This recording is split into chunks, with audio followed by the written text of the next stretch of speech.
Hello বন্ধুরা, আজকে তোমাদের সাথে শেয়ার করব একটা অন্নপ্রাশন বাড়ির দুপুরের মেনু। প্রথমে দিয়ে দিয়েছিল পাতিলেবু, তারপর ছিল স্যালাড, তার সাথে ছিল পনির পাসিন্দা, আর পনির পাসিন্দাটা ভীষণ গরম ছিল। তার সাথে ছিল সস, তারপর দিল একদম গরম গরম কড়াইশুঁটির কচুরি, সাথে চানা পনির।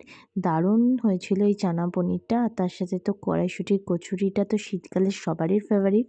তারপর ছিল ভেজ ডাল, সাদা ভাত, আর হচ্ছে ঝুড়ো আলু ভাজা। তো ডাল দিয়ে লেবু চিপে ঝুড়ো আলু ভাজা দিয়ে মুখে দিতে দিতেই চলে আসলো দই কাতলা। দই কাতলাটা একটু কারি পাতা ফ্লেভার দিয়ে বানিয়েছিল, সেই জন্য দারুণ লাগছিল খেতে।